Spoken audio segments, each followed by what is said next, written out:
Hello, everybody, and welcome to another Corporate Gamer podcast. I am your host, the one and only Corporate Gamer. Hope that you guys had a wonderful week this week. Um, Once again, I did not stream as much as I wanted to on my channel due to some work that I had to do, but I did end up getting a few. Um, playthroughs in. Um, I I play. I think I'm pretty much almost at the end of the Outer World. Um, I'm sure that I missed a ton of stuff in the actual game itself. There's a lot of side quests. There's a lot of things to go, to go get. I did run into some streaming issues a few nights ago when I don't know. So I was seeing my CPU spiking, and I was like, "What the hell is happening?"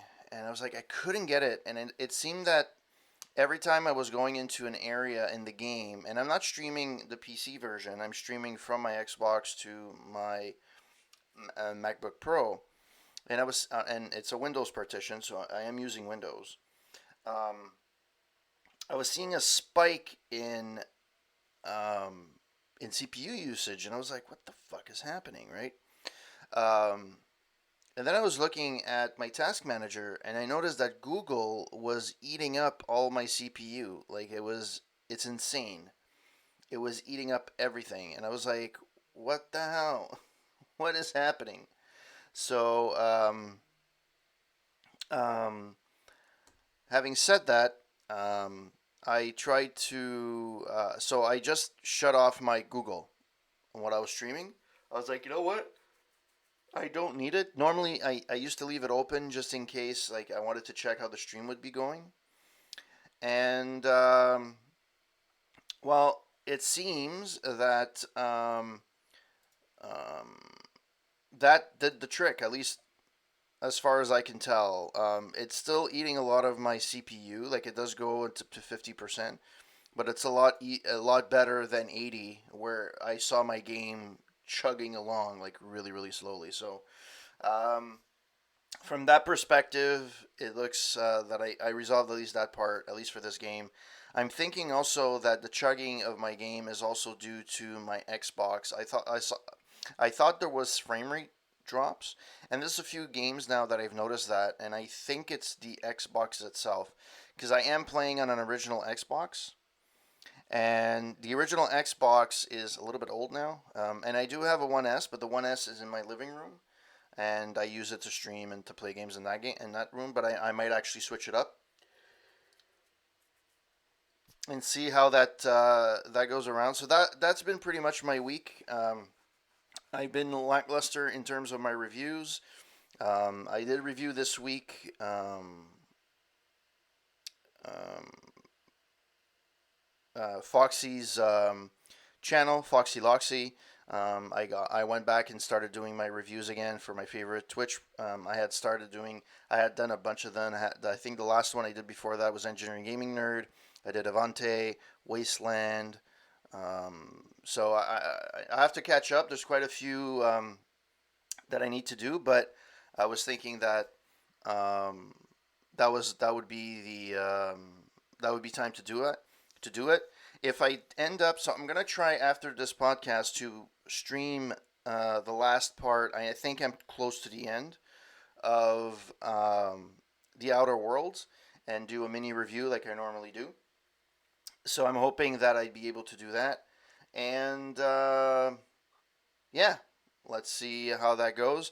We're gonna go through. I have quite a few stories to go through. Some of them you may not know necessarily. I know if you're listening and you're part of the Montreal area, Quebec area, it may be something that you may know.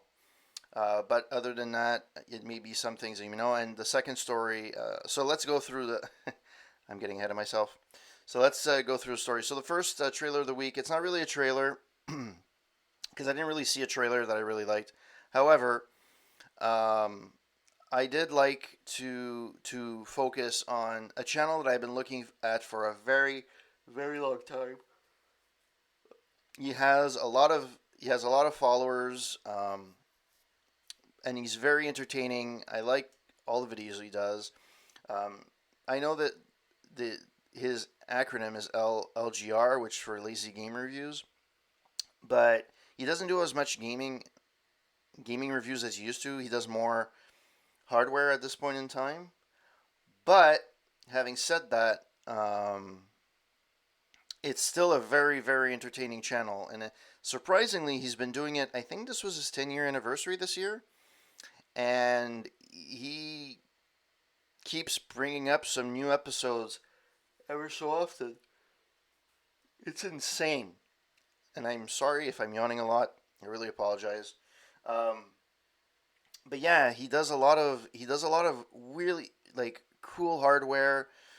He's one of the few channels that I watch that actually does it and does it well. There's this one. There's 8-Bit Guy that I watch that I really love.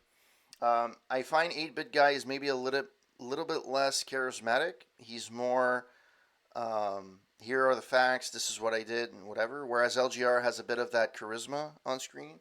Where I think that 8-Bit Guy, and I'm not saying that 8-Bit Guy is not good. He's exceptional, but LGR has a bit more charisma. But I just like the way his videos are structured, the way his segments that he has. He'll have his he has different series that he does. One of them is his when he goes to what the hell is it called? Not he goes to the Goodwill and he goes in there and he checks. So hey, Weasel Beast. Yes. So what I wanted to show. So the reason why one of the first things I wanted to show.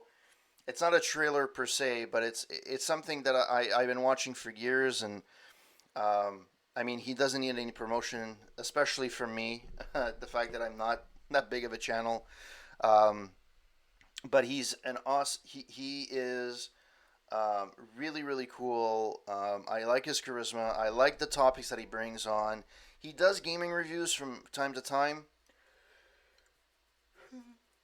but he's not a gamer. He's not a game. He doesn't review games for a living. He does mostly hardware nowadays. So, and this today he actually released.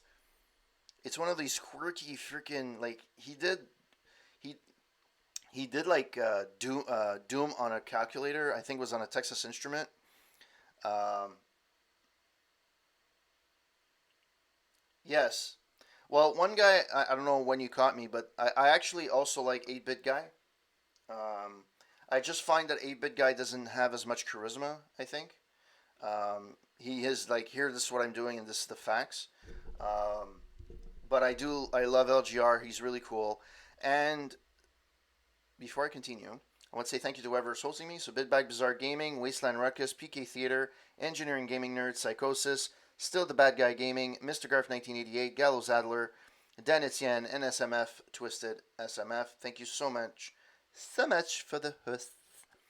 Um, yeah, so for without further ado, I don't want to show the full video. It's not fair for LGR. I want you guys to see it for yourself. However, there's he's done these series where you can play Doom on some things like calculators and shit. He did it on, I think, a Texas Instrument, as I mentioned before. Now in this case, it's a Kodak camera where you can actually play Doom. So here's a little snippet of this particular video. This was released today, and I think it's. Hey, Foxy! Thank you for the host. Thank you for passing by. Um, so yeah, without further ado, here's a bit of just a snippet of LGR playing Doom on a Kodak digital camera from 1998. And there we go. We've got Doom running on a Kodak digital camera from 1998. Oh, yeah, let's zoom in here a little bit. So the demo is playing in the background there. We've got sound, got the volume wheel right there. And these buttons are your enter and escape keys. I believe that's enter, yeah. Menu is escape. I can bring up the main menu here, and yeah, I mean, you can see it is just straight up Doom. It's just a port of Doom. There is no music. I assume that Kodak didn't exactly worry about like a general MIDI implementation when they designed this thing, so that's fine. So yeah, I just wanted to show you a little bit of a snippet. I love these kinds of videos. It's really cool. It's not something that I would do personally, but it's always fun to see somebody enjoying tech and finding quirks in the different techs, old technology, new technology, whatever the case may be. LGR is always a breath of fresh air when it comes to old tech. Um, things that he finds, it's insane. Like, I don't even know where he's. I actually don't know where he stuffs all his things. Like, where does all his junk go? Because he has a crap ton of junk. Um, I'm assuming he doesn't throw it away, so maybe he has a warehouse. I don't know. I really don't know. But it's really cool. It's really awesome. If you guys live under a rock, especially. Sorry for the yawning. My God, I'm really yawning. Especially those watch. If you haven't, if you live under a rock and you don't know who LGR is, please go watch a few of his videos. Um, he has a ton of content. He's actually at 1.26 million followers. He should be at 15 million. If PewDiePie can get fucking 100 million, this guy can fucking get 10 million for sure. Um, so here he does reviews sometimes. So he does a lot of Sims. He does a lot of the Sims reviews, um, especially Sim 4 and all its. Yeah, sure, go for it. He did SimCity, the original SimCity, and how he. No, actually, this is how he records off of CRT. He did a review of Doom 2 25 years later. Epson LGR Ferrari edition, laptop with Ferrari, a special edition. Um, so, and yeah, go ahead. Let's see.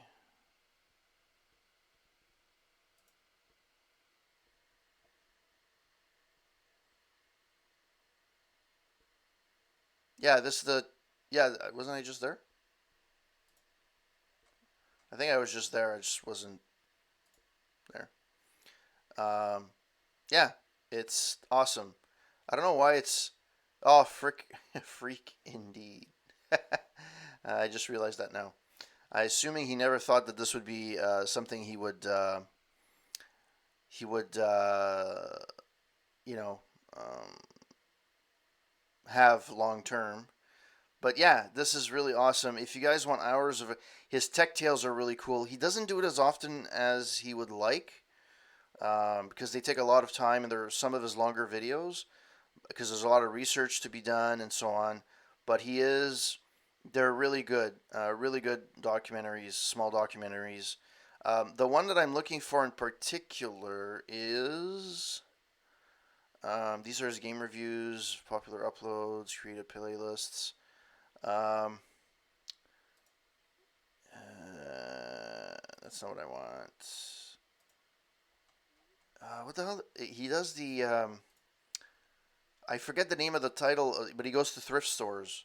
I think it's thrift. Oh my god, exploring, opening, blah blah blah. Yeah, it's like thrifting or something. Anyways, that's really fun. Yeah, they're really cool. Yeah, Goodwill and stuff like that. Yeah, so really fun, really cool video. I encourage you to go and see him. He doesn't need any endorsement from me, but please go and see him and give your support to the guy. You know what? He has a lot of followers and subscribers, but it doesn't feel. He doesn't feel. He's not, he doesn't seem to be full of himself.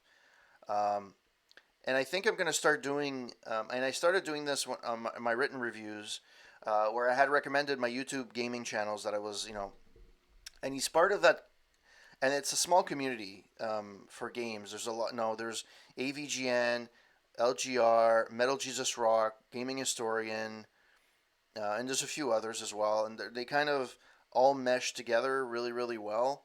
Um, my other channel that I really like as well is Metal Jesus Rocks. He's really cool. And I'll keep that for another day. Another day.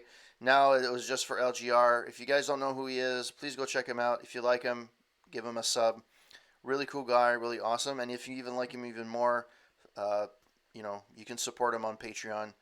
He has a Patreon page, and yeah, and I think um, it, it's channels like this that make YouTube worth it.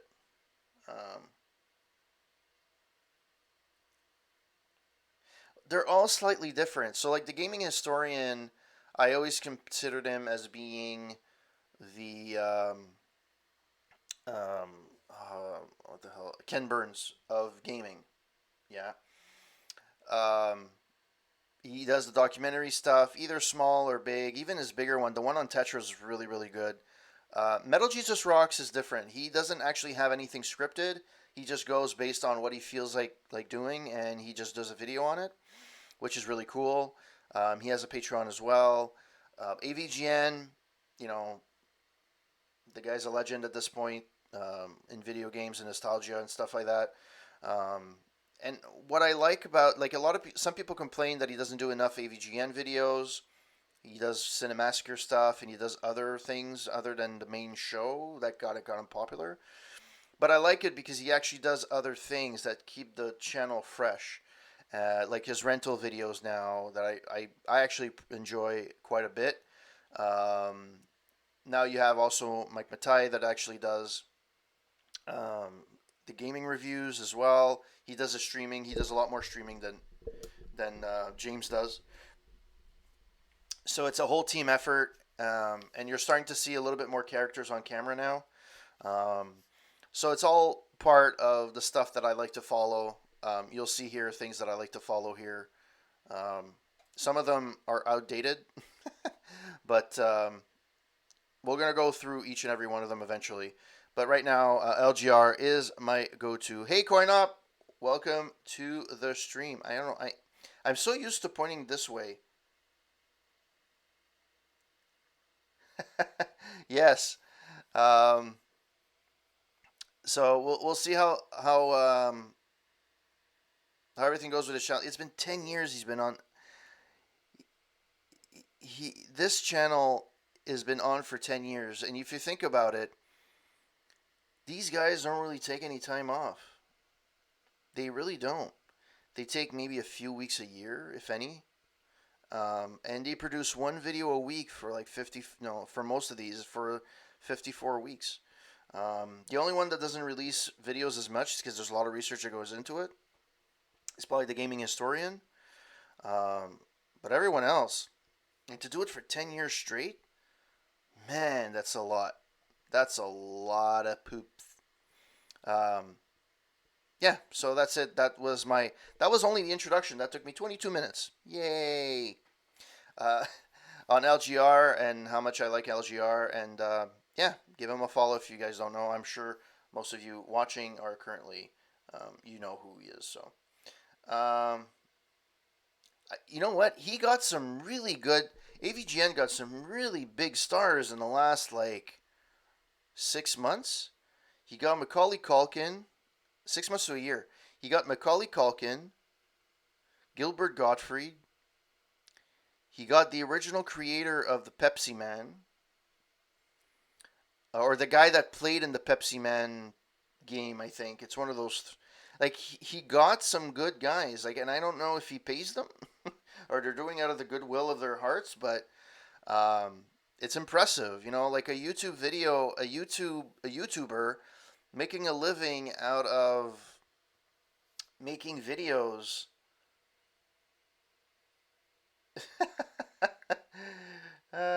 Yes, yes. Um, you know who um,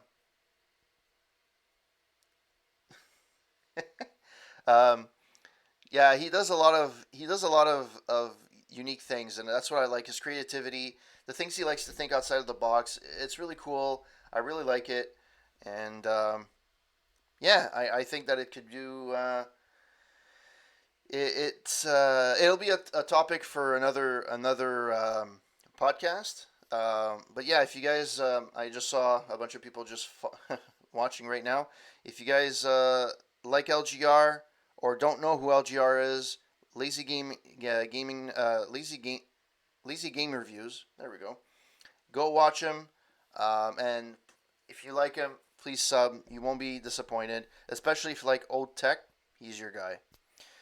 All right, so um, let's go into. I just realized that I didn't actually show the video. I didn't change screens. Oh, poops. All right, let's go look at the video again.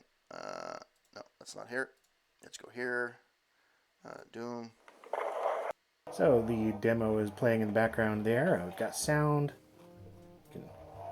Got the volume wheel right there. And these buttons are your enter and escape keys. I believe that's enter, yeah. Menu is escape. I can bring up the main menu here, and yeah, I mean, you can see it is just straight up Doom. It's just a port of Doom. There is no music. I assume that Kodak didn't exactly worry about like a general MIDI implementation when they designed this thing, so that's fine. Let's go into a new game, and we're going to start a game here. So this is just a little taste. I showed it before, but nobody saw it because I'm stupid. Um, but here's the actual video. Basically, it's playing Doom on a Kodak digital camera from 1998, and he's actually playing Doom. And he actually later on on the video, in the video, he plays it. He connects this to a CRT TV, and he plays the game. Oh, no problem. um, yeah, I'm gonna say it at the end as well. But yeah, I that's one of my alerts from my Nightbot. But yeah, um, well worth it, Foxy. Well worth it. So yeah, this is the sample video that I wanted to show you guys. Just this little snippet. I don't want to copyright or anything. I just want to show that this is a kind of video that I love to watch. And he's one of the channels that I watch regularly, and he's a really good guy, and it's awesome to see. All right, next. This I don't know if this is a story, so we're gonna go into one of my first two stories. The first one is a little bit more in depth and random. The second one is something that's been going on for about a week now, and apparently the internet is up in arms, and I don't know why, because the internet. That's basically it. But anyways, the first story that we're going to talk about is essentially Quebec parents. So Quebec, Canada, or my province that I reside in, seek class action against creators of addictive Fortnite game. So I'll just read the first part of the article. Montreal-based Kalex Legal Inc. is seeking to sue Epic Games Inc., the U.S. company, this stupid ads, behind the popular online multiplayer game, as well as Canadian affiliate based in British Columbia. The firm filed a request Thursday on behalf of two parents who approached them separately, alleging their sons, aged 10 and 15, have become dependent on game in short order.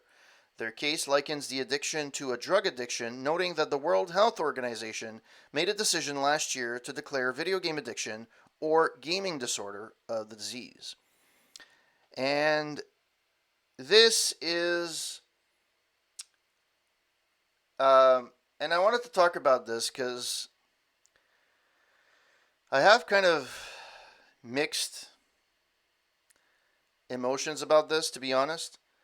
It's not. Hey, Kenny, by the way, how's it going? Um,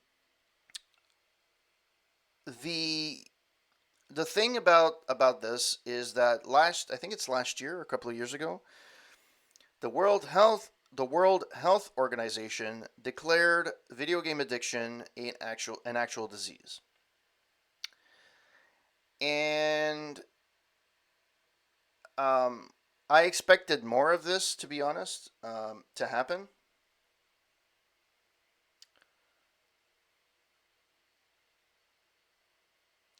Okay, put simply, my daughter also plays games. She has a subscription to one. When she was asked to turn it off to go to bed, she does without argument, tantrum, or related bullshit. It's called good parenting. Sadly, a lost art nowadays. And I agree.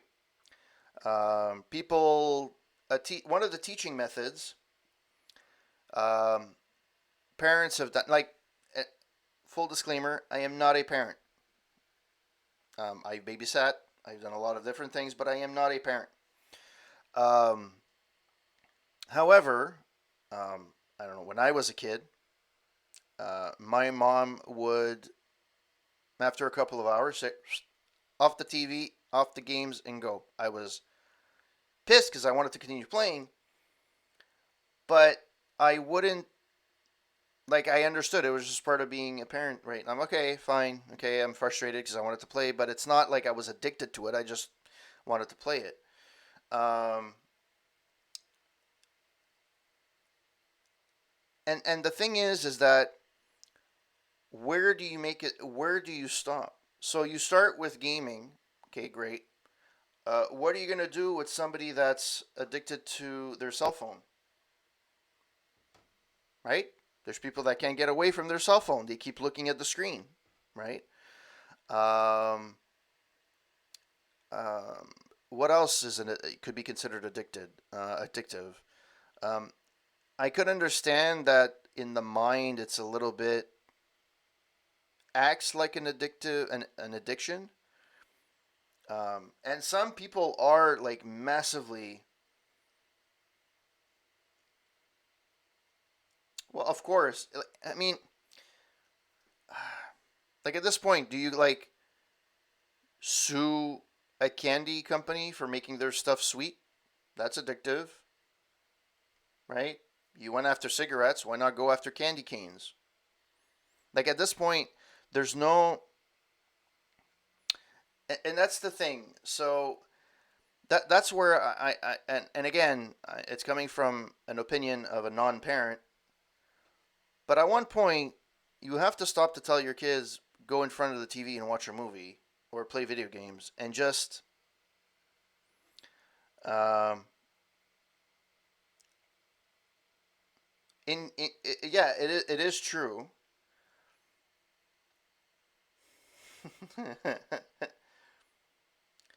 um, and it's not going to stop happening. I mean, what's addictive for me may not be addictive to you, right? So you're going after Fortnite. Fortnite is, I guess, the Pavlov. What's the one with the dog that you hear the little? I think it's Pavlov, right? The Pavlov effect, where you hear a bell and the mouse go and eat. It's the same thing. It's Fortnite is built on the fact that you get a reward as soon as you get something.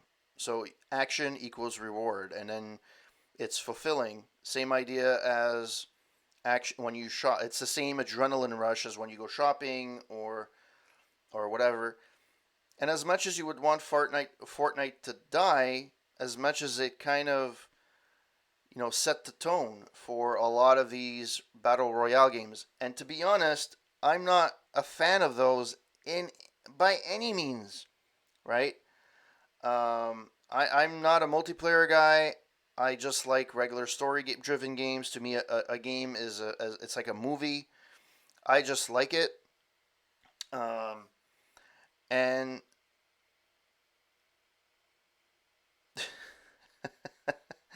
um, and I don't know. To me, it's a little bit. Now it's undetermined if they're actually going to win. It's still being discussed, but I mean it's such a fine line between, like you were saying, good parenting. Of course, I started something. That's the whole point. Because this is going to get worse and worse, and I'm surprised this started in Canada and not in the States, where in the States you have a tendency of suing for everything, right? And especially the fact that a lot of the shootings that happen in the States, usually the rhetoric that comes after that, oh, the guy was a gamer. The guy used to play Fortnite. The guy used to play Call of Duty. Of course, the guy's violent. I played Mortal Kombat with the freaking blood code when I was a kid. I didn't go blow people's head off, right? I didn't go and do a fatality on somebody. Um, so it's kind of, and that's why I'm surprised. One of the reasons why I wanted to bring this forward, it's one of the I'm surprised, number one, that it actually was something that happened in Canada before the U.S. As far as I know, this hasn't happened in the U.S. Um, and um, there's people that have gotten, is it Ninja? It was Fortnite that put Ninja on the map. No, I don't. like I watch you, Foxy. I watch you, Kenny. I watch Gallows. I watch Coin Op. I watch you guys play. You guys play different types of games. Not necessarily, um, but it was the game Fortnite. Yeah, Drake made him big, but it was Fortnite, and ever since then he kind of. I think prior to that he was a Halo player, if I remember correctly. He was a competitive Halo multiplayer, but it was really Fortnite that propelled him to be successful. Um, and I'm just not. I don't know. It was God's plan, yes, indeed. Drake. Don't get me started. I'm a Canadian, and I'm not a big fan of Drake. Go figure. Um, so obviously, you guys have a lot of opinions on the matter. Um, at the end of the day, though, personally for me, I can understand where they can see this as being an addiction. If you the symptoms are there. um, the symptoms are there for an addiction. However, here's an example, and this is a really good example. And it's not game related, but it goes along the lines of addiction. So a couple of years ago, I went to see Kevin Hart for Just for Laughs here in Montreal.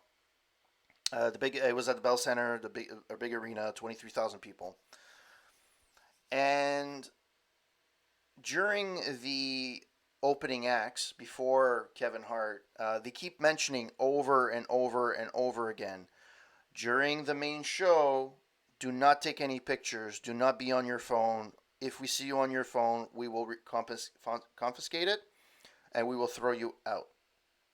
And they say that about 50 times. They say it before so the opening act had four different comedians. So they said it at the beginning and at the end of each one, and they mentioned it during like dead periods as well. Like at the beginning, before the show started, they would mention it, and they mention it again like 3, 4 times before the main show starts. Okay, great. There was a young lady beside me, and I'm sitting with my wife, and across like the aisle there was a young lady, and security kept going to see her. Look, could you put your phone away? Yeah, yeah, okay. Takes it out and starts freaking, I don't know, just texting, tweeting, whatever the case may be. Yes. Um, so whatever. She would put it away for 5 seconds, take it back out, continue doing it. Security guard came a second time. Excuse me, miss. You're going to have to put away your stuff, your phone. We don't want anything to happen. So there we go. Texting, 100 miles a minute. Finally, security guard goes 3 times. That's NES gaming right there. That's where the experience comes in. Um, um, so after the third time, the show had started and this and that, and it was about to be the main show. And they actually came to see her. Look, this is the last time we're going to tell you. Put your phone away. We're going to kick you out. The She never put it away for more than 5 seconds, and and she didn't put it away for more than 5 seconds, and she kept taking it out. And she took it out, and she got kicked out. Now, the price for that show, um, the tickets we had were about 120, $140 plus tax. So it's nothing to sneeze at. I mean, they're pretty expensive tickets. They were well worth it. I know it's a lot of money, but for me it was worth it. But you spend all that dough, and because of her being a hardhead and not being able to put away her phone, she got thrown out. To me, that's an addiction. When is that going to become an addiction if that's the case, right? So yes, I understand that it can have drug addiction symptoms, but I think they didn't understand, and the World Health Organization didn't understand the repercussions of when they would call that a disorder. Um, well, here in Montreal, and I kid you not, there was, and I don't know if I can find it, there was a uh, Metro death cell phone. Yeah, there. So this was this is new. Oh, this is Madrid. Sorry, but this happened in Montreal as well, like a couple of years ago. Um, the person was so um, yes, yes. Um, it's happened here too. Here at least there's no. The girl just walked out. She was so zombie. She just walked out and just got later. I don't want to. She just walked out on the tracks. Here in Montreal, had been an iPod. If you can say she had a one-track mind. Ha ha ha ha ha.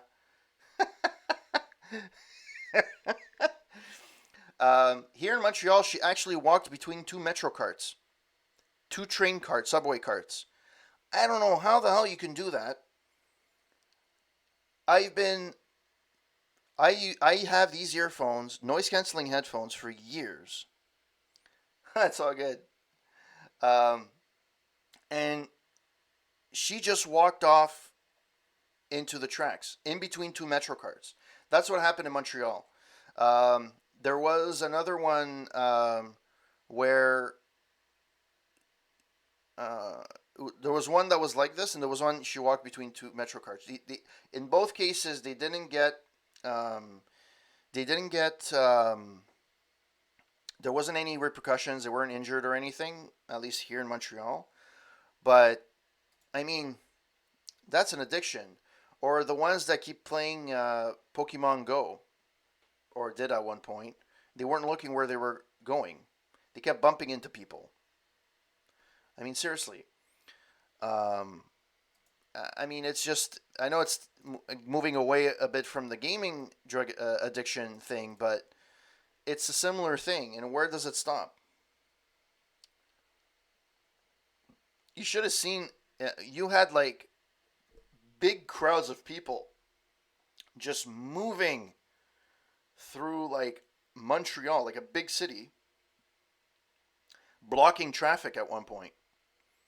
And they would have like meetups and stuff like that. Like when it at the height, when it was really really popular, when it got released, for like the first 2 3 months, it was pretty intense because it got released in the summer, I believe, and it was pretty intense. So, um, yeah. Having said that, you know, obviously you guys have a lot of opinions on this, but personally, I think I don't know if it's a company problem at this point. If you think you know, especially if your kid is 10 and 15, you should still be parents, to my knowledge, and you should teach your kids to be moderate with their time. No, you shouldn't play 10 hours of gaming. I can't even do it as an adult. I didn't even do it as a kid. Like I haven't. I used to play like 2 maybe 3 hours max, and then I would like just and I would play like 2 3 hours, and I had to quit. I would be like, I'm done, right? Yes, Pokemon Go muggings, of course. Yes, everything has to happen in moderation. Like streaming, I love to stream. You guys know I have my channel. I stream on a regular basis. I love to stream. I don't know how people stream for 10, 12, 15 hours straight. Yeah, with a bit of a break in between. I just don't know how. I just don't know how that can happen. I can't. After The most I've done on the channel is probably 4 hours, and I think it's when I played The Witcher 3. And even after that, I didn't play the next 2 days because I was like, I'm done. And I ended up playing after, but it's I think it comes down to parenting. I think it's personally, I think it's parents for a very long time have tried to put a blame on kids for saying that you're playing too many video games, blah blah blah, and they wanted to put the blame on someone. And instead of blaming their kids and or blaming themselves for not disciplining their kids enough, they're trying to point fingers everywhere else. Do I blame Epic Games for making their game addictive? Is it morally? No, sorry. Do I blame them? No. Is it moral? That's a debate for another day, and I'm sure that's a debate that can last for a very long time. But it's their prerogative. They're a private company. They make games, um, and that's it. Yes, there's elements of wanting to create games that are addictive. That is true, and they have a formula with loot boxing and so on. That makes people invest money. Um, where was this when you had apps that did pay as you go, right? Um, so yeah, I'm kind of on the fence on this one. That's why at the beginning I said I was on the fence. I can understand why this happened. Unfortunately, there's not enough. I think the symptoms are similar, but I don't think the reason is the same. Like nicotine for cigarette companies, I guess you can put it in a way, if you want to compare it in a similar way as a drug addiction, you can say cigarettes, right? Nicotine is addictive. Now, in the last little while, cigarette companies have kind of gone on the wayside.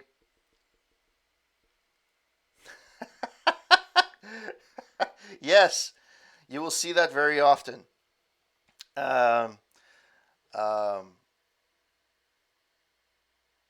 the reason why the cigarette companies got sued, it's because it's not necessarily because of nicotine. It's because of all the shit they put inside, the tar and everything else, and they knew what they put inside was bad for you.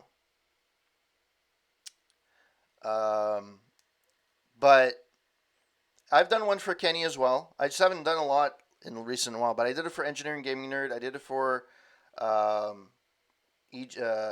Kenny. I did one for Wasteland. I did quite a few. Avante. So I did quite. I do, and I don't lie when I say that I watch the channels that I host. I do watch the channels. I do watch the video on demands. Usually it's during work. So I do watch you guys. I do watch. All right, so this was a story about Quebec parents suing Epic Games for Fortnite. Um, oh, oh no, this is just a Epic thing. So yeah,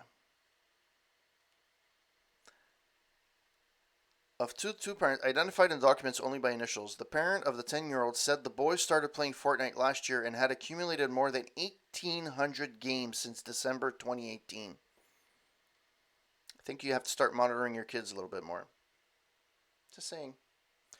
All right, that's enough of that. Because it could last forever. All right, next. Stupid argument of the day. So, Phil Spencer went on record, and what he said was for our fan base,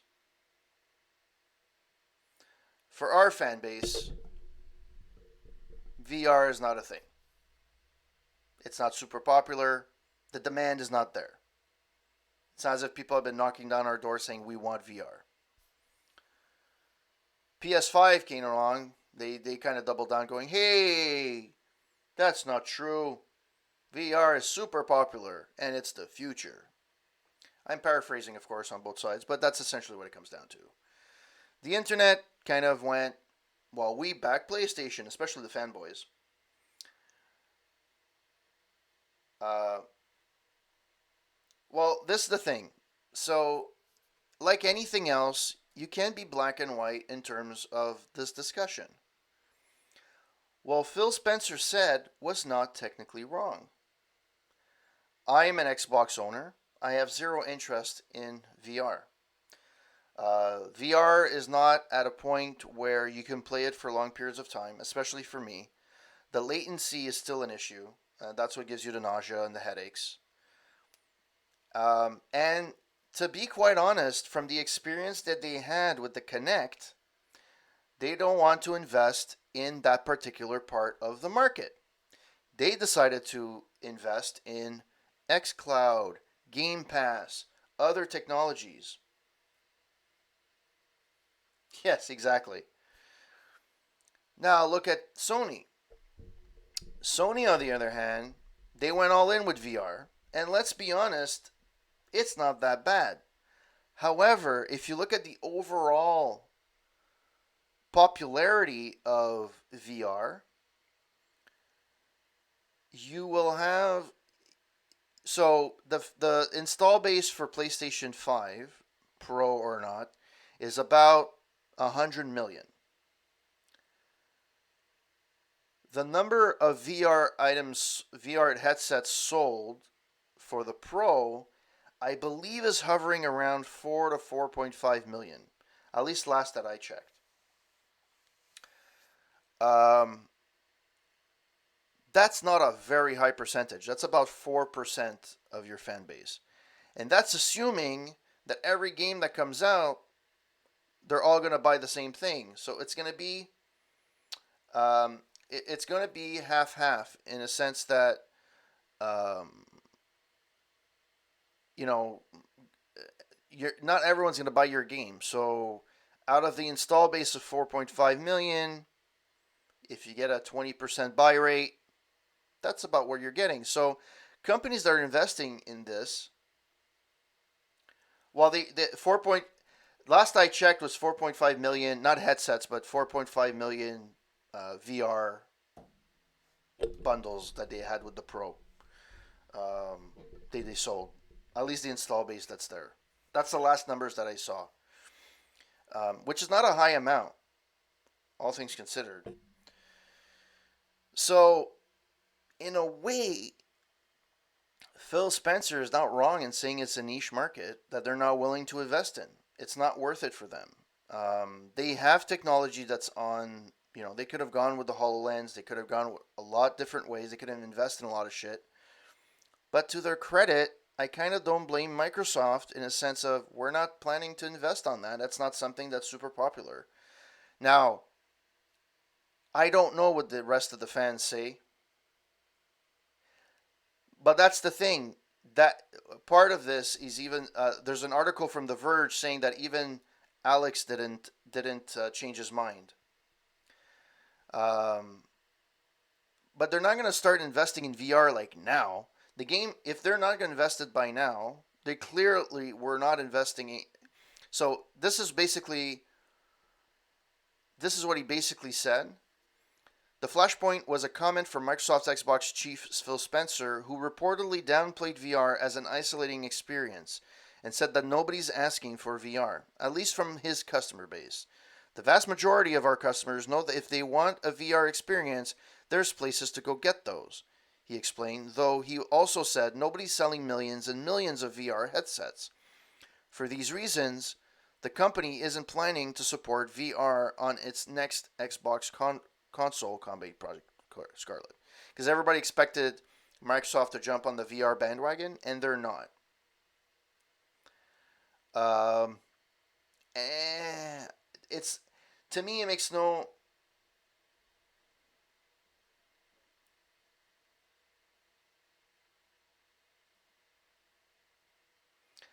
You know what? I've been a pretty big. Um, no, I'm well, not big. Sorry, that's a bad choice of word. But I've been heavily invested in the Xbox experience. Right? I've had the original Xbox, the 360, and now I have the One and I have a One S. Um, and I personally think that for me personally, similar to Kenny, I'm not a big fan of that. I'm not a big fan of the whole VR experience. It's not for me.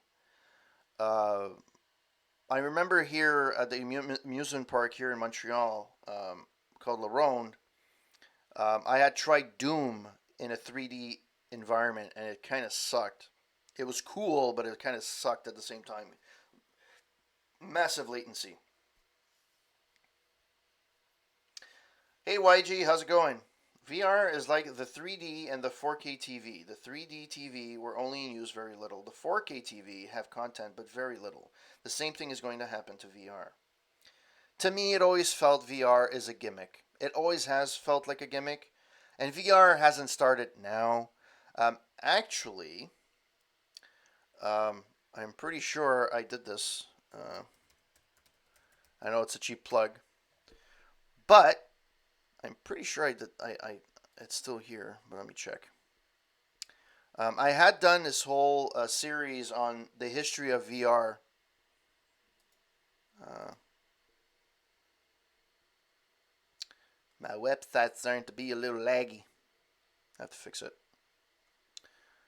Uh, Come on, you can do it. So while it loads, um, okay, VR, virtual reality. Um, Oops. Why is it? Oh, virtual. There we go. Virtual reality. So if you guys are interested, I wrote a whole series on the history of virtual reality, and I always like that picture. So I put it in the chat here. Um, and it's basically the history of virtual reality, and it hasn't started from yesterday. It started quite a long time ago. So it's something it's going to continue to evolve, similar to 3D. Like YG was saying, similar to 3D. It's a To me, it feels like a gimmick. It never felt right. It's just something that, and he's kind of right. Like, okay, VR, PlayStation VR is probably the one that sold the most out of all of them. And the install base is, when he says nobody's selling millions of millions, technically speaking, that is factually not true, because PlayStation VR has sold millions. But it's true, nobody's running out of the gate, like running out of their house having to buy the VR headset. It's not something, either you look at the Oculus or whatever other. Yes, nerd. Um, that was the worst Arnold ever. But yeah, and the best. It's because I put it was the best picture that I found that kind of caught the feeling you get when you used to go into a VR experience. It's like that shock value, and I found that captured very well. So that's why I use that for that. It's an old article that I wrote. It's not great of an article because it was one of my first articles that I wrote, but um, it's there for you guys to enjoy. So let me know what you guys think about it. Yeah. So basically, I found this just a stupid, petty argument. Microsoft decided to invest in other things, and I think they're setting this up. Microsoft is setting themselves up for success for the next generation, with multiple games getting released, having multiple studios under their wing, having more first-party games, um, backwards compatibility, Game Pass, XCloud. I think they're going on the right path. Either they succeed or not as a company, or if they succeed or not because they want to, they fucked up or whatever the case may be. That's a different story. But they are kind of putting the odds in their favor. Sony comes off often, and I did own PlayStations in the past, so I'm not, it's not as if I'm a super Microsoft fanboy. But Sony has come out from time to time being cocky, especially when they feel that they've won a generation. Uh, well, the thing is, that's not true. So, coin op. So you're saying it's kind of how Microsoft didn't bother with the portable market. That's not true because they're gonna have XCloud and Game Pass on the Switch. Oh yeah, for sure. Sony's done with the portable. They would have to do another project like Project XCloud, but for PlayStation. They haven't done it. They let go of the Vita. Um, you can play some of the games on your phone, I believe, if I remember correctly. But I don't know how far that's going. And you know what? And it was a good system. Makes me think of the Game Gear. The Game Gear technically was a superior product to the Game Boy, but it never got any traction. Same thing with the Atari Lynx. The Atari Lynx was pretty good as well, just never picked up. And Nintendo's the one that won the handheld battle for how many years? Vita's the same thing. It had a lot of things going for it, especially the later iterations of that. Well, the only thing they made that was portable was the Zune, and we all know how great that went. So I think they never bothered with that, and it wasn't their market. That's it. And to be honest, the handheld market started a long way before Microsoft got into the game, right? Yeah. Um, and if their product does like 1/10 of what it's supposed to do compared to what Google Stadia is doing, and I've watched some. Electric Playground is one of those YouTube channels that I watch with Victor Lucas. He used to have reviews on the run on with Tommy Tallarico on Tech TV. Um, and then he evolved. He had a few shows here, but now I think he's strictly online. He doesn't want to do TV anymore. Um, and they were playing a live Let's Play with Google Stadia, and it looked pretty good. And apparently they were using Wi-Fi, and they were using the same Wi-Fi that they were using to stream, like the actually filming of the filming of the show, and it looked pretty good. It looked like it was acting pretty well. They did admit there was a bit of lag, but it's an adjustable lag that you know. Oh, how do you like it? Now I have a feeling that everything that's negative has been blown out of proportion.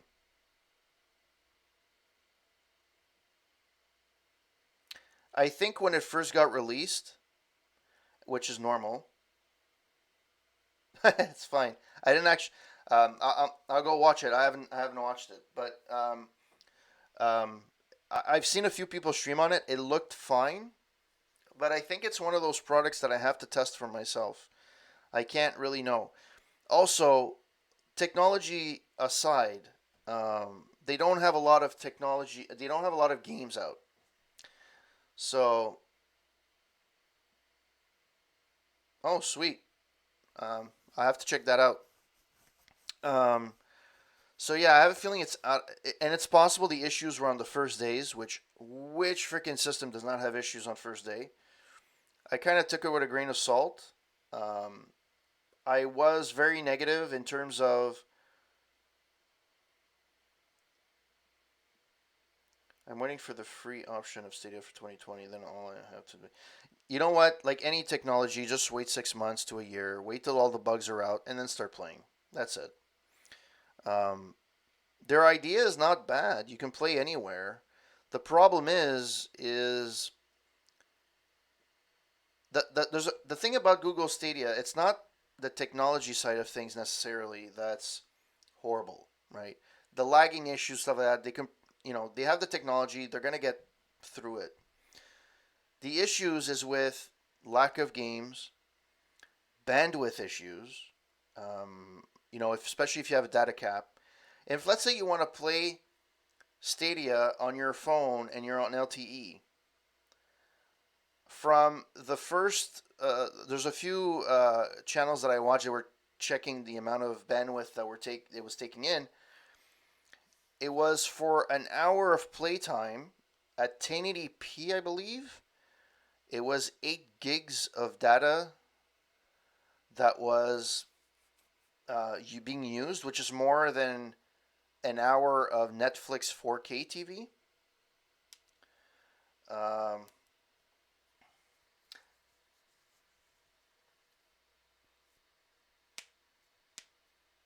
oh yeah, for sure. Um,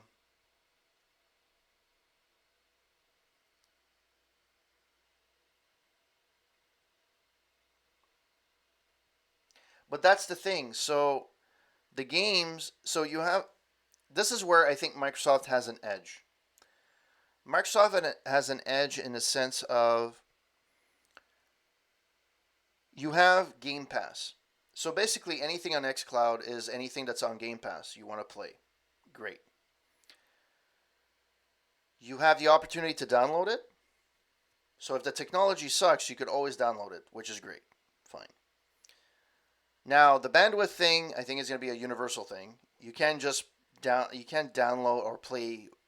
You won't be able to. Not on a cellular network. You'll never be able to do that.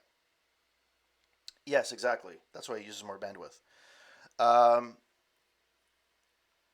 but where I think they made their they did it right is if you buy the subscription, why am I paying for the game? It should be included in the price, which is not the case here.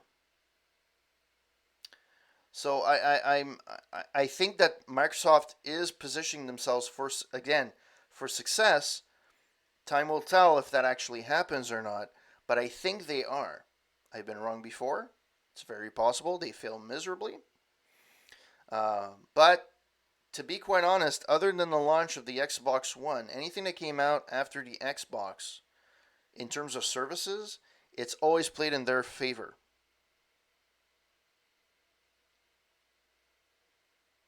Yeah, so I'd like to check how each of them compared. Unfortunately, I have zero interest in doing that. Um,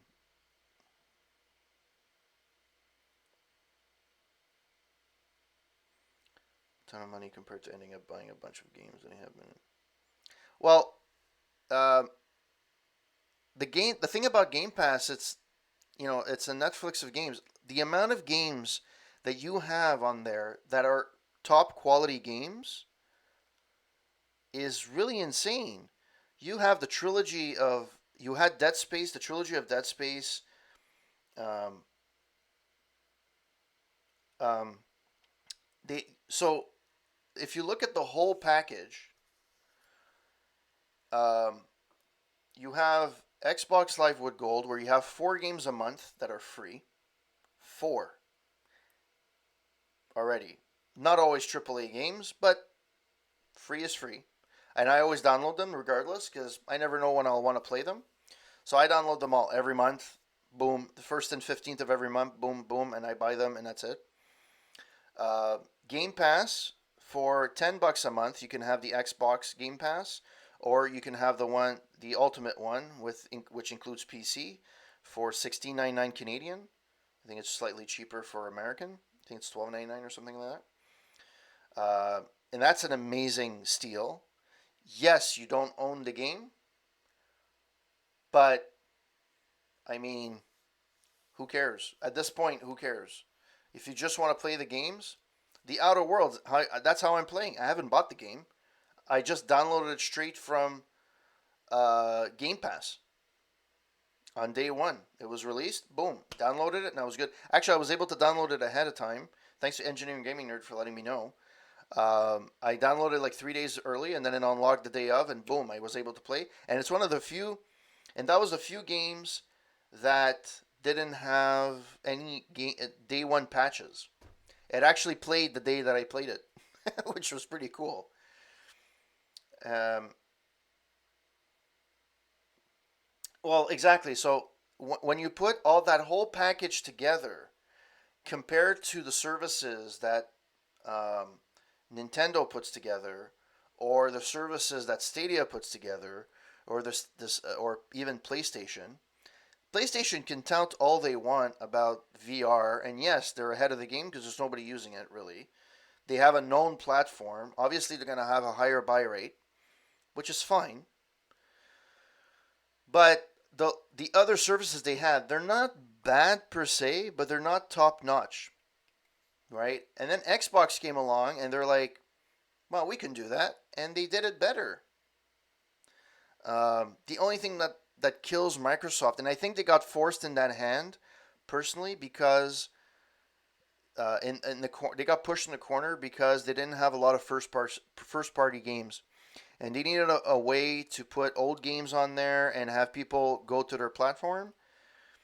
So this generation, they hands down lost it. They've lost it. However, in terms of services, they won the generation 100 times over, and that's really cool. Um, the thing about you know what I find is amazing? Microsoft Xbox. If you remember Microsoft like 10 years ago, they were the devil incarnate. Everyone hated Microsoft. They're a monopoly. They're this, they're that. The European wanted to break them up and they had different things. And then Ballmer left. And ever since then, it's hard to argue the decisions that Microsoft has made.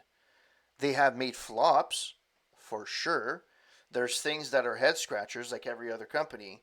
But for the most part, that negative connotation that was associated with Microsoft kind of has waned a little bit. And that works in that their favor.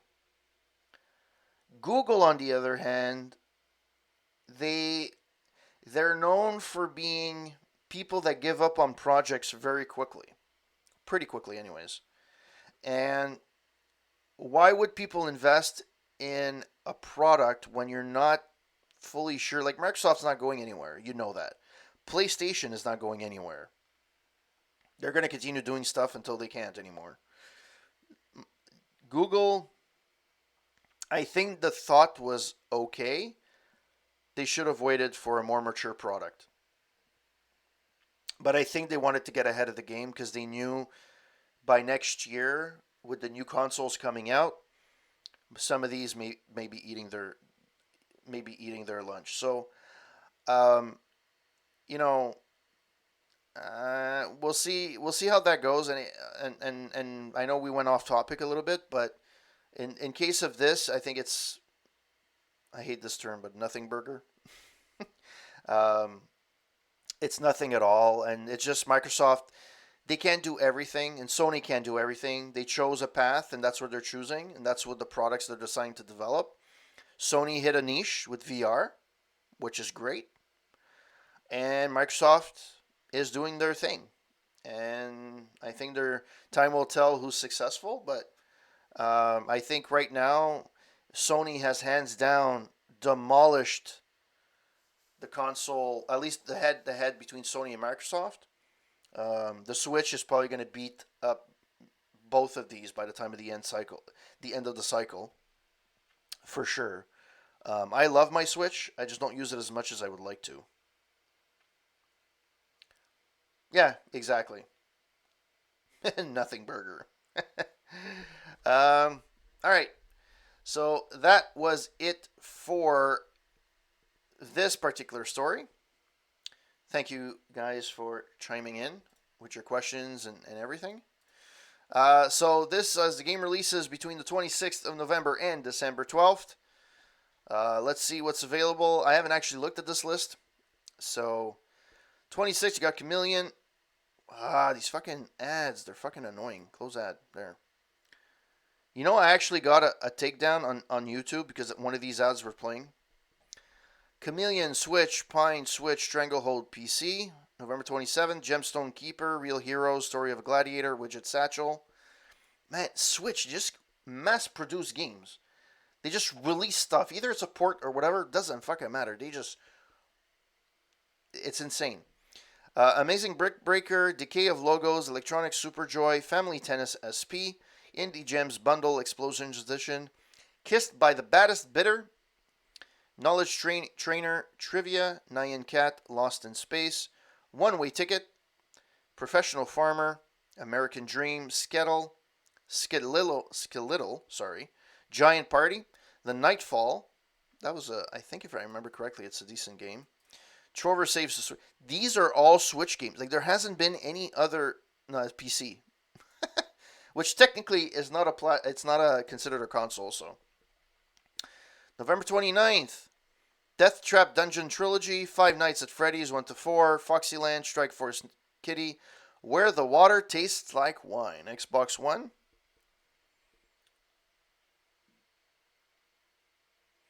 Apparently, Ryan Nyan Cat Lost in Space started as a Flash game. Indubitably. And Google is getting rid of Flash in their browsers in 2020.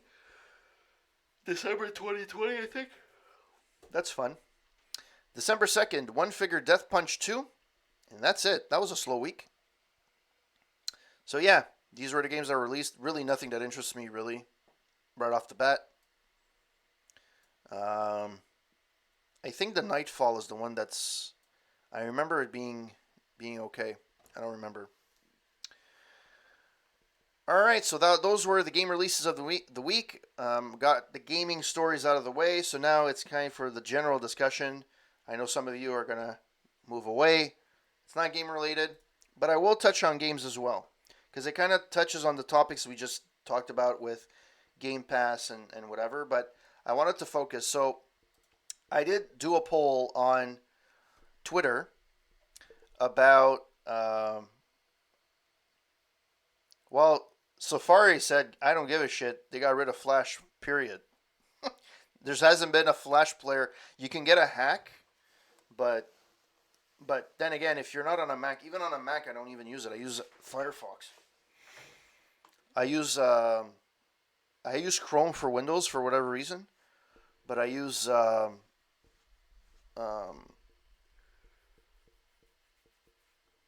Firefox on my Mac. So I put out a question out there this week, a couple of days ago, regarding um, they no. So that's the thing. So they used to bundle the Flash. They're gonna stop updating. Um, Firefox doesn't have Flash, but I think there's an extension that does it. Whereas Chrome has their own runtime Flash, which is annoying as fuck.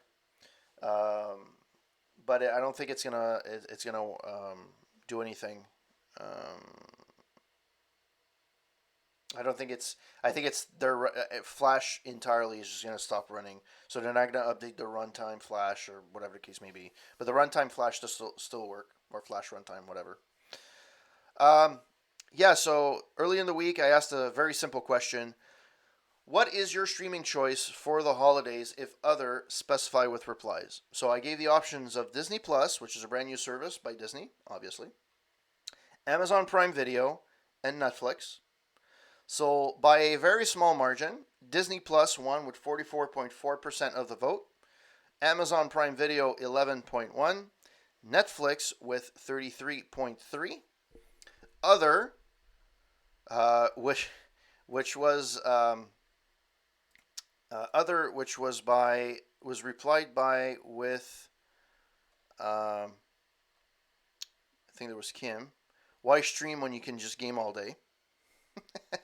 But it is technically streaming because if you're gonna play Game Pass of that, it is streaming.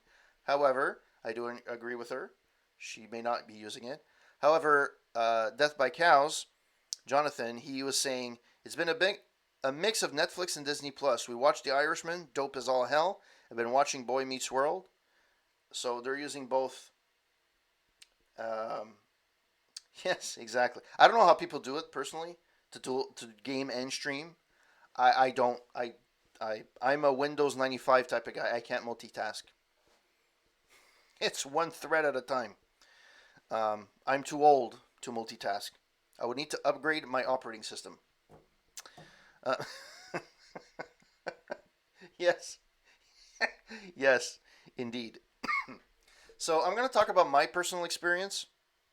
Um, I have subscribed to all these three services because I want to. Um, P-Hub. It's a Montreal. It used to be a Montreal company. Um, I have all three: Disney Plus, Amazon Prime Video, and Netflix. Netflix, I've had it for years. Amazon Prime Video, I had it in the last 2 years because of Twitch Prime, and I get free shipping with Amazon, and it comes with it. So I'm like, that's why I have it. Disney Plus, I wanted to see what the hype was about. Apparently, they have over 10 million subscribers in the first few weeks. Um, there is a trial period of 7 days, and I wanted to compare the services between both, and they kind of all offer different things. Now, keep in mind the content is Canadian content. I didn't go with the American content. I didn't proxy into anything else to see what the options are. However, technically speaking, Disney Plus is the same everywhere because they own the rights to everything. Amazon Prime can vary. Netflix is the worst one in terms of licensing model. Half the stuff leaves and comes back. It's insane. Um, so it's going to be my view on these. Now, personally, for me, what I'm going to probably be using off the top of my head, Netflix is like Jonathan. I want to watch The Irishman. It's 3.5 hours, but I gotta watch it. Um, it's I love those types of movies. It's my wheelhouse. The Godfather, Casino, um, um, Goodfellas.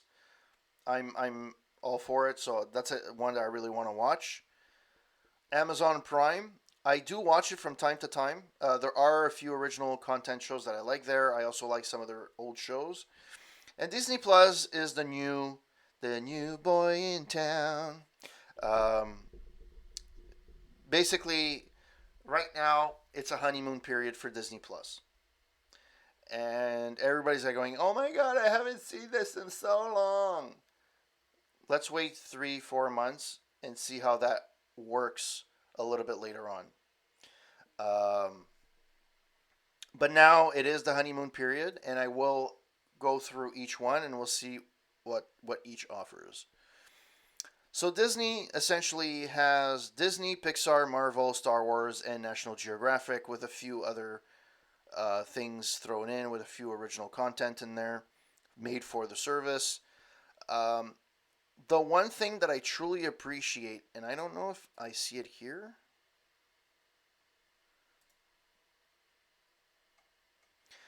on the app on the Xbox, there's a list. You can actually list all of the movies that are available on the on the service, which I find is something that's desperately lacking from Netflix and Prime Video.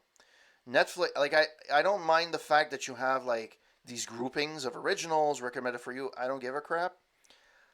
Can you give me a list of everything you have, and I'll pick and choose what I want, right? Sometimes I'll go into a genre, but for the most part, it's basically give me a list and I'll watch what I want to watch. Now, for me personally, the Star Wars appeal got lost a long time ago, but that's for me. I know there's diehard Star Wars fans. I was always more of a Star Trek guy than a Star Wars guy, personally. I do appreciate the original trilogy, episode 4, 5, and 6, but Star Wars for me is dead. National Geographic is always fun. They always have good documentaries. It's awesome. Marvel, there are some good things here. So when we think of Marvel, we usually think of the original, the movies that came out in the last 10 years, right? The Avengers, Iron Man, Guardians of the Galaxy.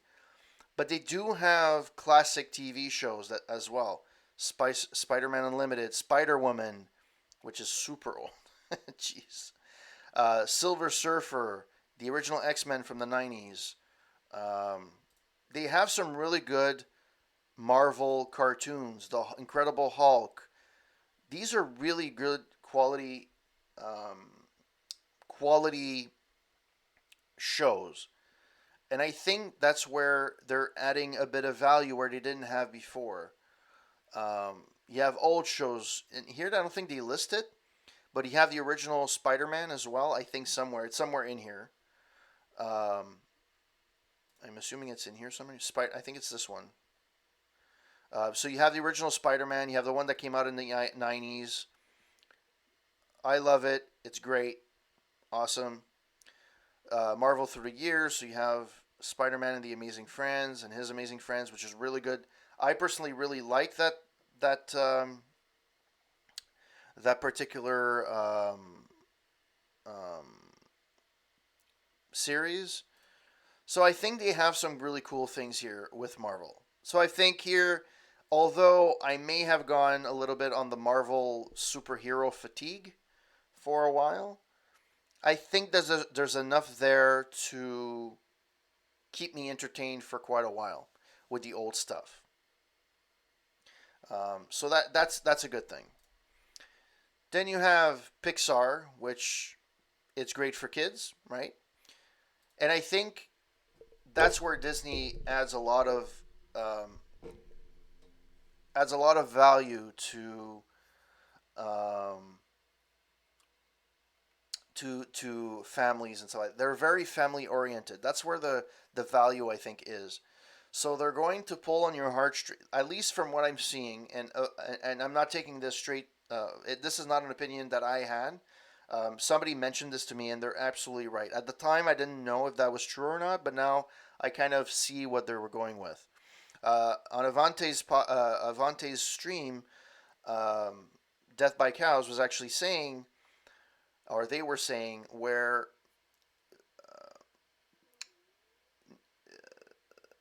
Disney is kind of going for that heartstring, the nostalgia feeling, right? And it's true. They're going for nostalgia. Like, what are you seeing? Pixar. So you remember. So you have kids and stuff like that. And for the older crowds, well, you remember the cartoons from the '80s and '90s. Some of the older movies as well. So they're trying to pick on those original Disney movies or the um, the different banners that you have under Disney. And I think that's what they're going for. And this is very family oriented. Look at this, like A Bug's Life, Finding Nemo, Cars, Float. What is art? This is actually pretty cute. And a lot of little different things. So documentaries as well. It's well done. I think it's Monsters Inc., Monsters University. So they have a lot of good things, and I think this is really where they're again they're going for the kids thing. Remember, Netflix as well does have a kids section. We'll look at it a little bit later. Um, and then final thing is we have Disney. You have original content. I don't know what is the deal with Disney trying to recreate beloved cartoons in real physical form with CGI. It just aggravates the shit out of me because the original and not to take anything away from Pixar, um, and I completely understand that it's a lot of money to do hand drawn drawings of stuff, but there's something about watching an old cartoon animated movie where everything is hand drawn. The original Bambi, the original Lady and the Tramp, the um, there's so many Sleeping Beauty, 101 Dalmatians, Robin Hood. Like everything was hand drawn. Now everything is CG, and it kind of loses a bit of its warmth. Younger kids are not going to realize that. They're just going to grow up with that, and for them, it's going to be a nostalgia thing eventually. For me personally, that grew up with these original, The Lion King, I just find there's something about watching those original hand drawn They used to take 3, 4 years to make, but the masterpiece that used to come out of that was so phenomenal. Um, and I think that's desperately lacking today. Having said that, they have a lot of original stuff. So, Lady in the Tram, they just remade it for the service. Um, Animated movies. Well, Cuphead, and yeah, thanks for bringing it up, Coin Op. I was actually thinking about it, but I didn't say it. That's one of the reasons why Cuphead is so freaking amazing. The soundtrack is great. The animation is beyond amazing. Um, I appreciate everything. Like, we can't say that there's been a lot of first party games for the Xbox that came out that was spectacular, but this one is on top of the list of a lot of lists. And that's something that we can't take away from Xbox. That was a spectacular game, and I think now it's getting released on Switch, or it has been released on Switch. It's going to be on PC, or it has been on PC. It's not going to go on PlayStation, that's for sure. Maybe one day, but we'll see. Um, so here it's a lot of like Boy Meets World type of thing, Moana. Um, there's actually TV series, so you can actually go to series, and you can see all the series here, featured, animation. So these are all the series. They actually have Peach Dragon, was actually pretty cool. I don't know where the option for seeing all the. There used to be one, and I don't know where it is now. Oh well. Um, yeah, so I have a feeling that and again, this is a discussion I've had numerous times on my other podcast, roundtable.ca, and this one that I've discussed numerous times on the channel. We've gotten to a point of, we've come to a crossroad, and we have to pick and choose which crossroad we want to. Do we want to go into all the services or not? Now,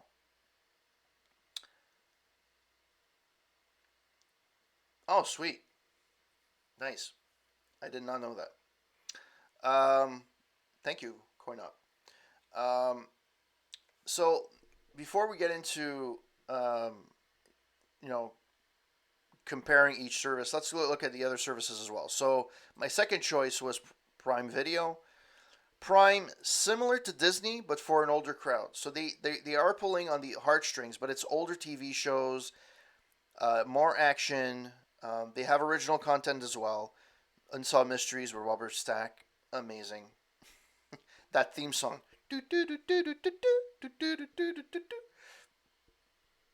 There's TV shows that I haven't seen in years, like Hunter. And if you guys are saying, how fucking old are you? I'm old. Um, I used to watch this with my dad. Um, you have Hunter, you have the Commish, you have a bunch of different things. You do have documentaries as well, some pretty good ones. A lot of TV shows. There's a lot of content. It got a lot better with the years. When it first came out in Canada, it was but it's a good complementary to, let's say, a Netflix or to a Disney, because they don't necessarily have the same things. So if you're looking for more action, mature content with some nostalgia thrown into it, this is it. So you have um, here you have TV shows. The TV shows, the original, the Marvelous Miss Maisel. I know it sounds corny, but it is an amazing TV series. It's really really good, especially the first season.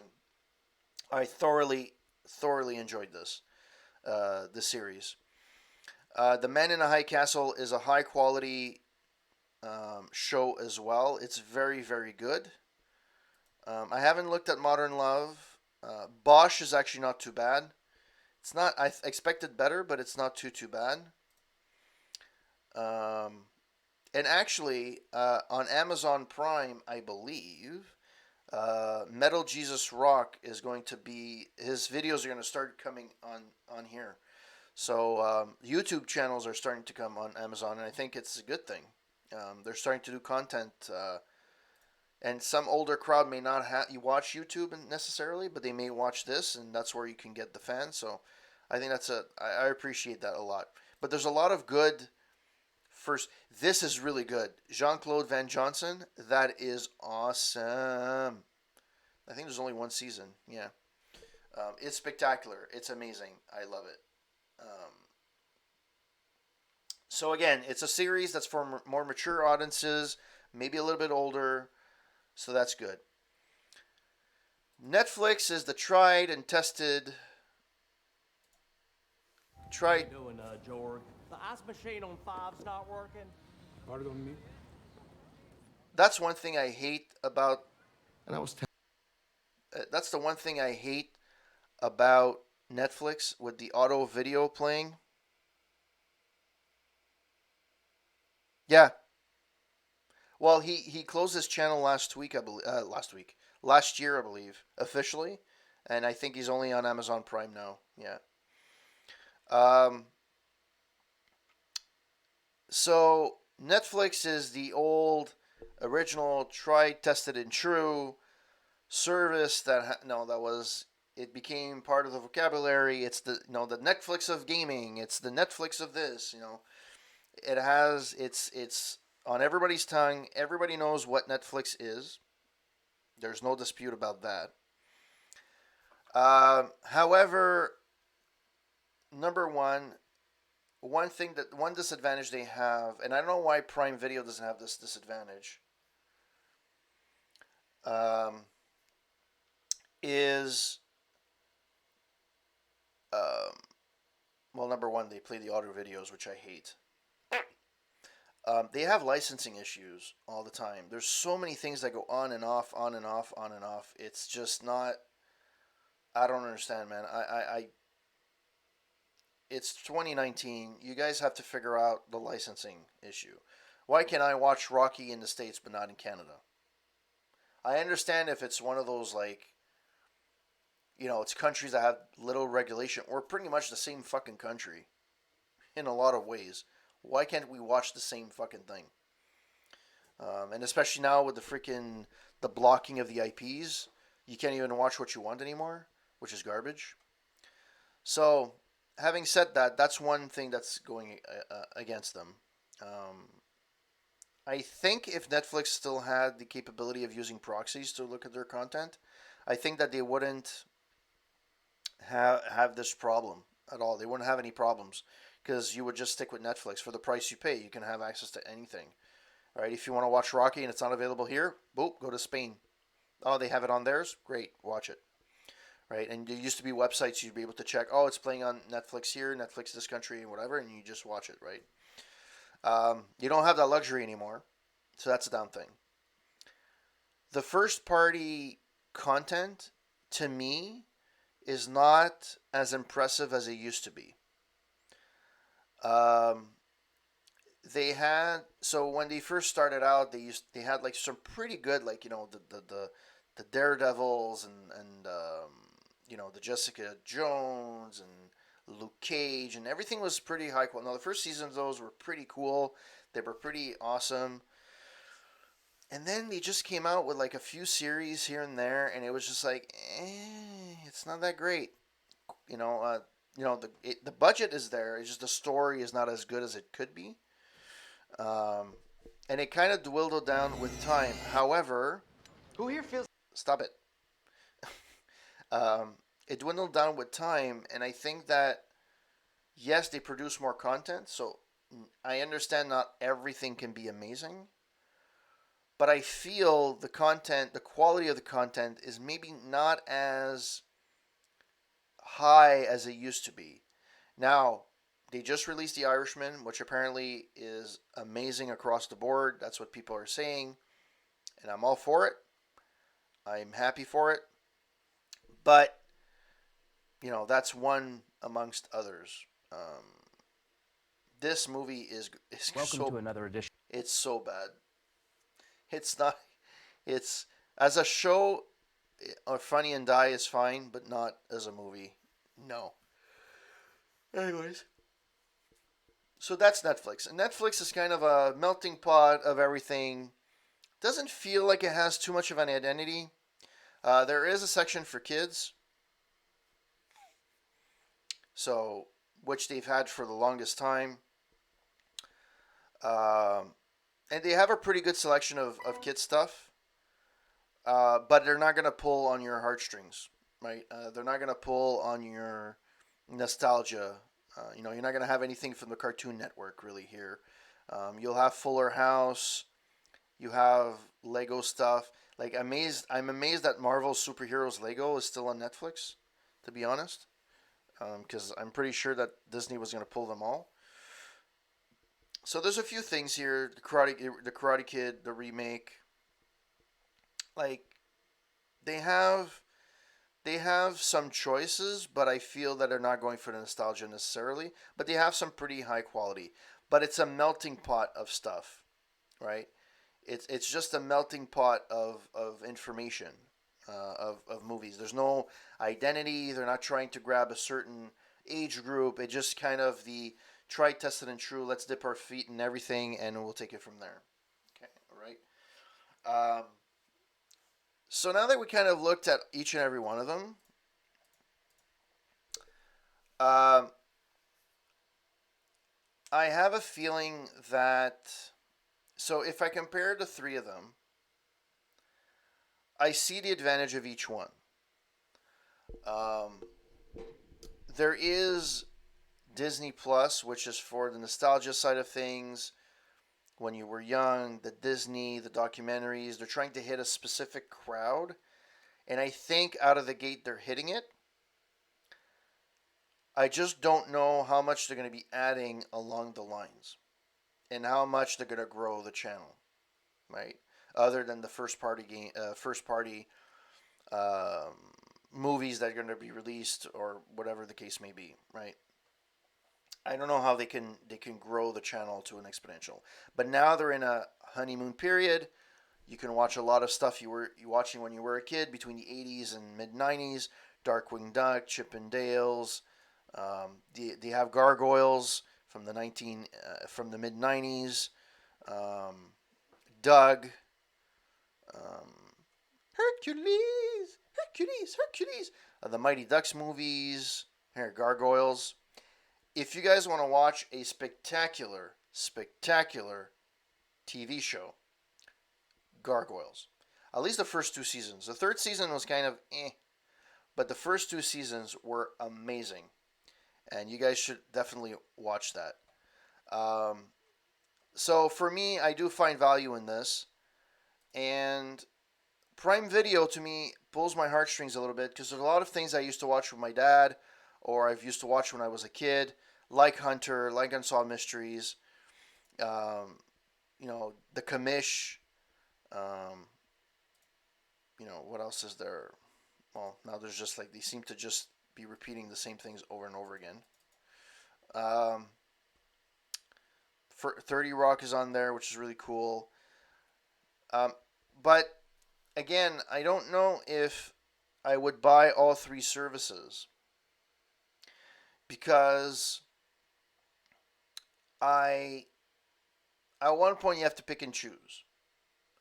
Between the sports packages that you have, so I personally have the Zone, and I watch it for Premiership, Serie A, and soccer, and I watch NFL football and MLB. For that alone, it's worth it for 125 a year or 150 a year. It's amazing. It's a great package because just NFL Sunday ticket alone is like $200 in the States, which in Canada, which is insane.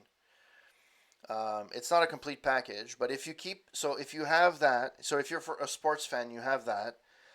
Then you have Disney Plus, then you have Prime Video, then you have Netflix, and then you have a bunch of other ones which I didn't even mention, like Hulu, Crave TV, and you can name a bunch of them.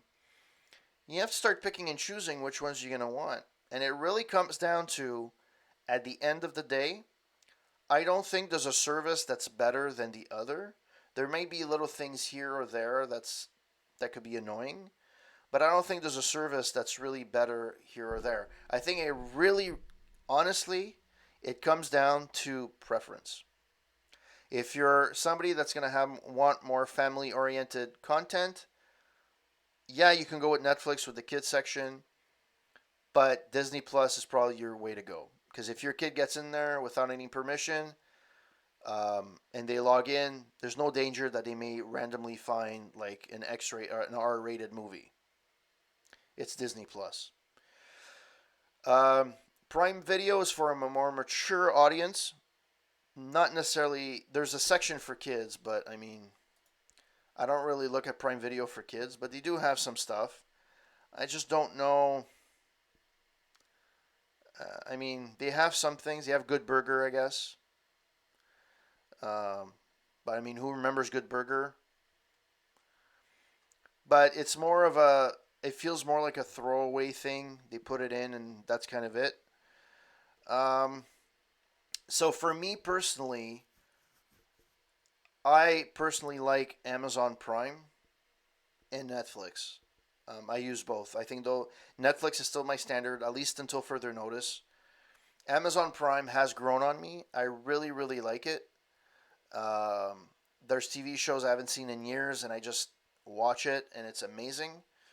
Um, Disney Plus to me feels like right now, as of right now, there's a lot of content, good content, nostalgia content that I want to watch. Not necessarily a full series, but I want to watch. Like, there's a few that I want to watch the full series, like Gargoyles, and there's a few others. But in general, it's more. I feel that we're in a honeymoon period right now, and the price is right for 7.99 Canadian. You can have a subscription to I think it's 7.99 Canadian.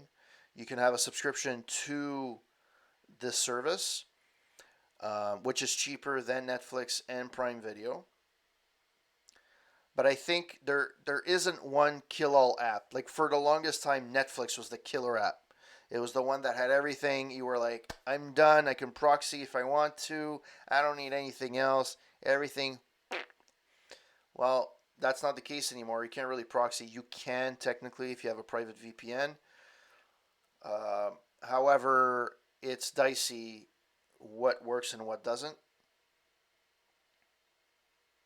Hey, yes, going up. I just saw that now. Yes. Welcome to Good Burger, home of the Good Burger. Can I take your order? Um, so yeah, this is basically right now. There's not one particular service, and I think these are the superior services to the rest. I don't think Hulu is available yet in Canada. I don't think because to sign up, I think you need to have an American credit card still. So it's hard for me to gauge if it's really good, but it's a lot of TV shows on there as well. Because you have CBS as well that has their own streaming service.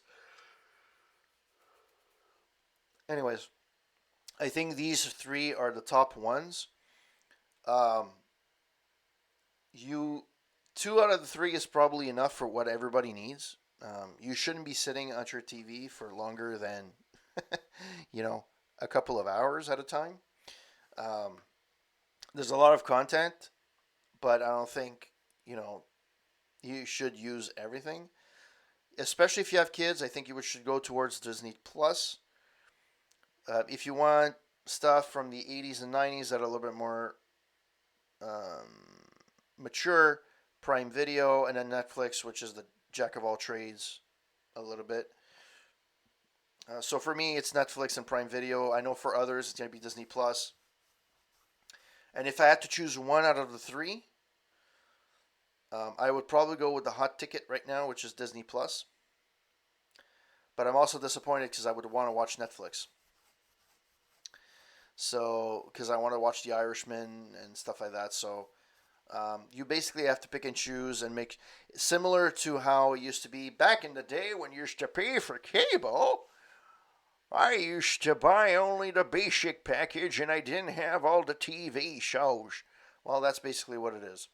You won't have everything all the time, but you have to pick and choose what you would watch most of the time. And for me, it's Prime Video and Netflix, but I can very well easily see Disney Plus and for families Prime Video for bachelors and a little bit older crowd between the 35 and 45 or even 50 age group, and Netflix is the jack of all trades, the standard.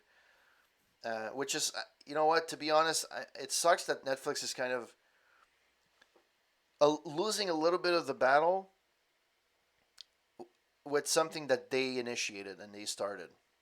Right? They're the ones that started the online streaming, and now other services are coming in with other titles, license free in a sense, and yeah, that's what I check. What would you guys choose? Whoever is watching right now on the stream, what would you guys, or what are you guys using for your streaming services? And the same applies to the gaming, right? So right now you have PS Now, you have Game Pass, you have Stadia. I'm sure there's going to be more eventually. Like the Epic Game Store, guaranteed are going to do something at one point with a subscription model and whatever. Um, Now it happens that in the gaming side of things, it's slightly different because they all have different models. However, I would um, like for me, it's Game Pass because I'm in the ecosystem of Xbox. Um, I'm sure somebody that's on a PlayStation would get the PS Now, and those that are on or even if you're on PC, I would actually get the Ultimate. To be honest, yeah, and most people. So the thing that's the advantage of Prime Video is the fact that everyone that gets a Prime subscription gets Prime Video, right? I'm strictly buying it for the shipping. That's my number one priority. It's for the shipping. But I get one sub per month for Twitch. I get Twitch Prime. I get video. I get shipping in one day, fast shipping. What more can I ask? So I got a total package with Prime, right? So when you are paying for Prime, you're getting a lot more value for your money than Disney Plus and Netflix because you're getting more than what just the streaming service. You're getting other services as well. It's a little bit more expensive, but it's worth it. Disney Plus is strictly a streaming service, doesn't add any value, you're just watching shit. And Netflix, well, it's the same. They don't add any value. So, from that perspective, if you're money pinching and you're looking for the best bang for your buck, Prime is probably your number one thing. Especially if you shop on Amazon a lot. Um, so yeah, that's pretty much it. That's what that was my thought around doing this. It was just to kind of understand where people are lying, and it seems to be like, to be quite honest, like okay, I didn't get a ton of votes, but it's pretty close, to be honest. Disney Plus is probably because it's these three are always going to be like it's not a big sample size, and but these three are probably going to be tied in most things, most polls. Um, but Amazon Prime is probably the one that people watch the least, just because either they don't know it exists or they just don't bother. Because the Prime Video model sucked at the beginning. The video selection sucked, and to that credit, even Netflix in Canada, it was a horrible service at the beginning. There was no movies on there. It was all crap, and it came a long way to go where it is now. Oh, it's still in kids. Oh, exit kids. Um, I hate the autoplay on Netflix. Please stop that shit. Stop it, please. Meh. So that's it. That's the show for this week, ladies and gentlemen. I am hitting my 2 hour mark. However, I will be back in about 20-ish minutes, and I will be finishing The Outer Worlds. At least I'm hoping to. At the end, I know I cut the stream a little bit short. Foxy, I apologize. I cut the stream a little bit short. Um, um, Last time I had to do some stuff for work, but I'm planning to finish it now. So I'm gonna be for about 20 minutes. I'm gonna go chill out a bit, refresh, and then I'll be back. But thank you to everyone that passed by on the stream. You guys are making this so cool and so awesome. I can't believe like how amazing you guys are. Chatting it up, Kenny passing by, Coin Up, Weasel. You guys are amazing. I love you guys. So I want to thank each and every one of you who chatted with me and also who hosted me. Big Bag Bazaar Gaming, Wasteland Ruckus, PK Theater, Engineering Gaming Nerd, Psychosis, Still the Bad Guy Gaming, um, Mr. Garf 1988, Gallows Adler, Dan Etienne, SMF Twisted SMF, Foxy Loxy, Integer, and apparently Foxy Loxy hosted me again. I don't know why. I don't know why he said he twisted me. I don't know that slip of the tongue. Um,